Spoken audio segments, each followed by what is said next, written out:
continue to be part of the Jewish people, marry Jews, if you want to have Jewish grandchildren, okay, and if you want to give your children the emotional, spiritual, nurturing that they need, not just in a post-October 7 world, but in the turbulence and the pressures of everything in the modern world. There's one guaranteed formula, and it's called Shabbat. It's very simple.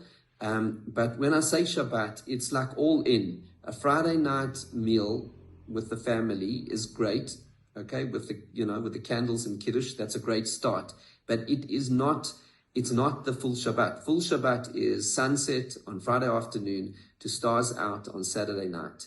And if you seal that off and create a fortress inside there, where for 25 hours there's no phones, everyone's phones are off, no screens, where the family is together, where you're walking to Shule together, where when you're around the Shabbat table, no one's dashing off for a chore or going off to gym or going out, with friends. No one's checking their phone for the latest email or WhatsApp. No one's scrolling down to see the latest news that occurred. You want to create a fortress of love and peace and connection, and actually a world where we actually are truly living.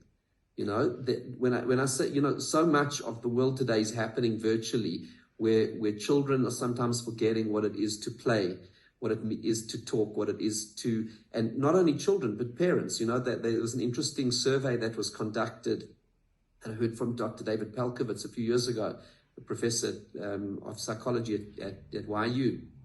He said that they found in surveys that more than parents are concerned about children being on their devices, children are concerned about their parents being on their devices. As parents, we like to think, well, they must get our children off their devices. In the meantime, at dinner time, whatever, it's so tempting just to look down. There's one more message, one more urgent thing to attend to. You finished at the office, but there's one last thing, one last chore. On Shabbat, that all stops. And it's the most remarkable gift. And if your whole family keeps Shabbat, that's what I'm saying, it's not the Friday night table by itself. Friday night table is cute, it's lovely, if a person does it, it's a lot more than many are doing. But ultimately, if you really want to change the quality of your life and have a real connected family and ensure that your children will continue to be Jewish, because you see, it's a very simple fact. Jews who keep Shabbat don't marry out their children. They have Jewish grandchildren.